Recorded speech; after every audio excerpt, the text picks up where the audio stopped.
So I want to introduce my ongoing project and to talk about methodological issues and not about results, about the selection process, to work with sample statistical analysis, and at the end about a structural equation modeling. It is an advanced statistical method. So I assume most people have never heard about that, but I hope I can introduce shortly to that field. So research on hidden children usually is oral history. I don't have to say anything about that. The problem is that you only have a single narrative, individual narrative, but you don't have any result about a question like that. How old are the hidden children on average? You don't have any information about group. And it is what I wanted to have it, because I think it's quite interesting to have that. So nevertheless, using empirical research is in this field uncommon. So I found 2 research about hidden children in France, but only with percentage, boy, girl, but without any statistical analysis is what I do. The limit of statistical research is that you have a sufficient quantity of answer per variable. When you are looking for something specific, you are not sure you are going to find this answer in the testimonies, because I didn't make the interview. I didn't have a question where I can ask the people and they give me an answer. Other people did that. A benefit of statistical research is that you have a huge amount of information of numerous survivors, and not only 5, 10, 30s like oral historian. And you can use testimonies for different scientific questions, even after death of the witnesses, because I have a certain, my scientific question is to analyze the mistreatment of hidden children. Other scientists might have a completely different question and can check the testimony according to their purpose and their questions. So my project is an analysis of testimonies. At the present time, I've analyzed in that way 516 testimonies of former hidden children in France. The goal is about 800, 900 testimonies. As Professor Feindl said, I go to Yad Vashem to analyze from Halumim Association, and after that have to go back to France to analyze about 200 new testimonies. If you work with statistics, you need a huge amount of testimony, or not 10 or 20.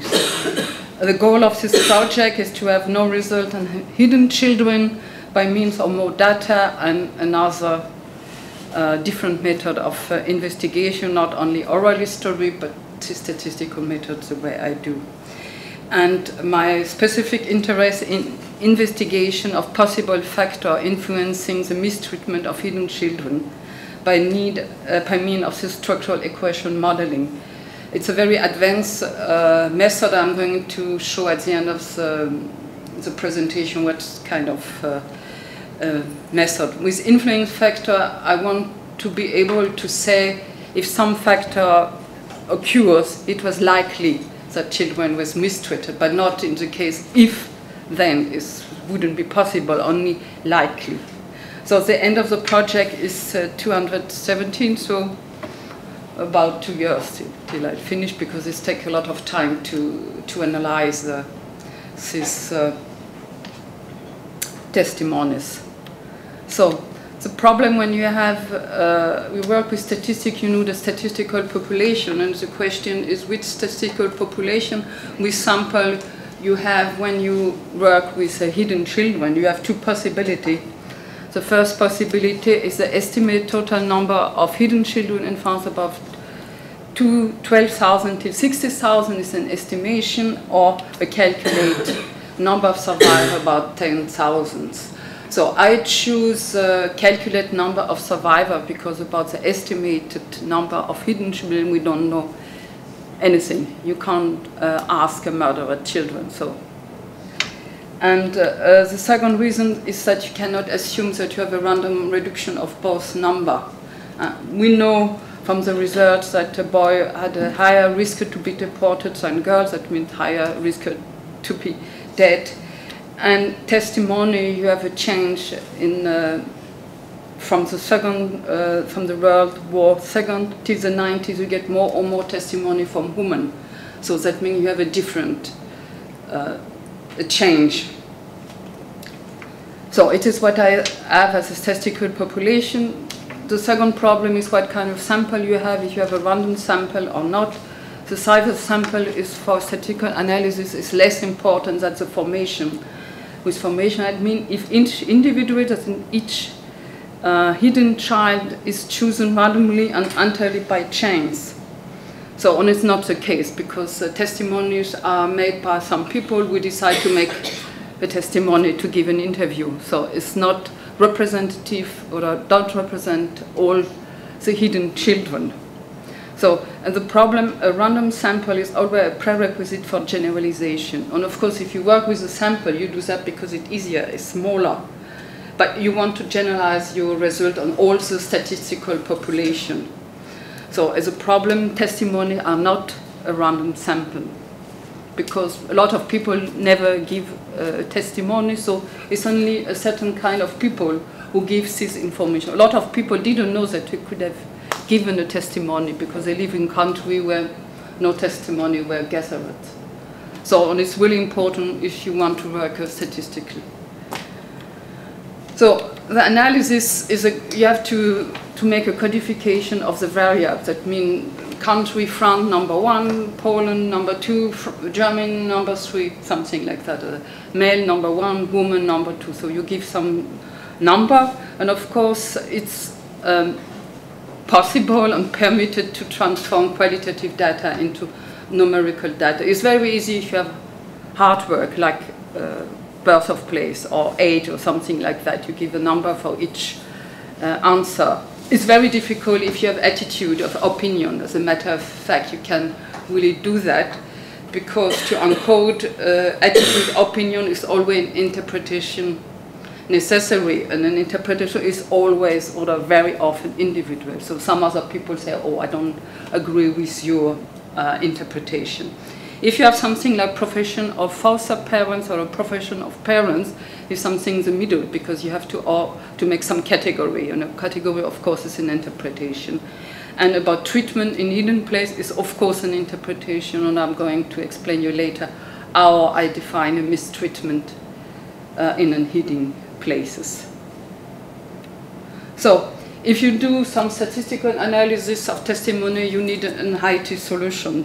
Why? Because investigation reveals that about 10% of the data are deficient when researchers enter it themselves. But professor normally sends a student to do that, and when the students do that, you have a higher rate of deficient enter. And if you have a small amount of answer for your question, you have a big problem if 10% are wrong. So how could my IT solution is like that? I enter my data in a database. I enter twice every data, and I write a small program in macro to verify if the duplicate variable entry, if they have a difference, I see a list and I correct it. So I'm sure in my case that I don't have 10% of deficient data, but really the right data in the database. Of course, if it's in database, you need the information in your statistical software. So, and I export the data from the database with some program writing in Java is a programming language. I'm a computer scientist, so it was not a lot of job, an effort for me to do that on my own. But if you do that on your own, you need somebody doing that for you. Whoop, so wrong. So I use SPSS as a normal statistical package using in social science, but I use another. R plus is maybe less known because it's something for mathematicians, for computer science, for people able to program, because you don't have this nice thing here where you can use it. You have really to be able to write your program. And I use Smart Plus as a specific program for this equaling program I explained later. So because it's not possible to do that with normal statistical package. So if you have Holocaust testimonies, they belong methodologically to secondary data. Secondary data is what I said before. I didn't make the interview. Other people did this interview, and of course they didn't do this interview because Annelyse Forst 20 years later is going to analyze that. That means for a lot of things I don't have any answer. And if you do an investigation with statistical method, you are going to have this problem. high number of missing answers to your specific thing. So, and the problem, if the missing answer are completely at random, is not a problem statistically speaking, because you have a small reduction of the sample and you don't have any interference on your statistical result. If this missing answer are not missing at random, you have a systematic failure on mechanism. That means, in my case, that a lot of people don't speak about mistreatment. If they did it, it was only 10% in my thesis. They always excuse themselves and say, oh, I'm very sorry, people rescue me, save my life, but something happened. So that means you have really to believe that a lot of people don't speak about this topic. And that I have 10% of mistreatment in this thesis, but I have to assume that you have a higher rate of mistreatment, but the people don't dare to speak about that. For statistical analysis, that means you have bias in the statistical results, that something is different, distortion in the result. And of course, you have to take that into consideration when you make an analysis of your statistical result. So when you make statistics, you have statistical measures, p-values. Some of you might know that. We see that in every statistical analysis with some p equals something. And as you see, what does it mean? It doesn't mean that the probability of the result of your sample are the same result in your statistical population at that percentage. The problem, you need a random sample. It's required, and testimony are not a random sample. So what could I do? You can use a coefficient of contingency called Kramer's. After the mathematician, you found it out. And with this coefficient of contingency, you can check whether difference into variable are statistically relevant. For example, between boy and girl, between children from France or from Poland as migrant children or refugee children. The problem with this coefficient, the Kramer coefficient, is appropriate for testimony, but you cannot make any generalization with mathematics. So for generalization, what I want to do, what everybody wants to do when you work with sample, you have to make an analytic generalization. That means with verbal argument, but not with numbers with mathematic form. So this structural equation modeling, what is that?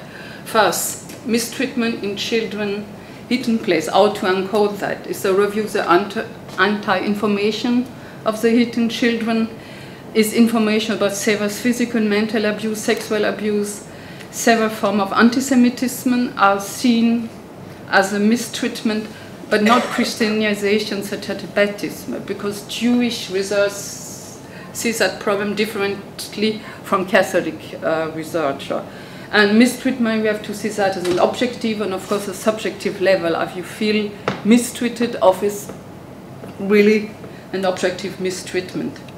So causality means that you have change in assumed cause and independent variable have a connection with a change in the effects. That means a dependent variable. An independent variable has the influence factor, and the dependent variable is statistically speaking the mistreatment. So I want to analyze which influence factor cause a mistreatment, are likely to cause a mistreatment. So with statistics you can prove a relationship between two variables, but it's not a causality. Causality is something different and important. Simultaneity of event doesn't establish causality. If something happens now when I'm speaking, it doesn't mean that I'm responsible for that. So if you really need to detect a causality, you need this structural equation modeling. And what is that? It is a concept of a set of mathematical models, computer algorithms, multivariate statistical methods for analyzing causality between observed and latent variables. So observed variable is variable like age, kind of hiding place. Their value are recorded as I have number putting in my database. Latent variable require appropriate measurement because you can't observe them. So in an investigation of testimony with structural equation modeling is very useful if you have a dual qualification in computer science and history, or you have somebody helping you because you really need a programming knowledge. And multivariate statistical method means that you can analyze different variables influencing another variable, or not only from one-to-one. So what is an observed independent variable? This is the influence factor in my case, is a kind of hiding place, such as farm, monastery, Catholic home. In my first thesis, I only have 22 survivors telling something about mistreatment, telling something about treatment, and it was always mistreatment, and 16 were in a Catholic, institution or monastery, 6 in a farm. So of course 22 you can't say anything, but of course it's an indication. A high number of hiding place, working children, no schooling, and when the family pays something for the child. My thesis is a more often source criteria as a Catholic institution, a high number of hiding place, working children, no schooling, payment, the more is likely mistreatment. Additionally, I analyze age, sex, origin of children, French children, migrant children, and refugee children. So on the latent dependent variable, the influence factor is isolation. I found in this investigation that a lot of children have relationship with their parents, later, so personally. Sibling or other children is the same hiding place. Isolation, of course, is children without nothing, and since those children refer of mistreatment. Catholicism, because if the children were in a Catholic place, it's more likely that they say mistreatment occur, and I analyze the specific of foster family, like profession of nursing parents, as well as childless. Children where the family was childless talk about that they never about mistreatment, because of course if you want to have a child and you don't have it and you get a Jewish child, you are going to treat it a different way if you need somebody in your farm working for you.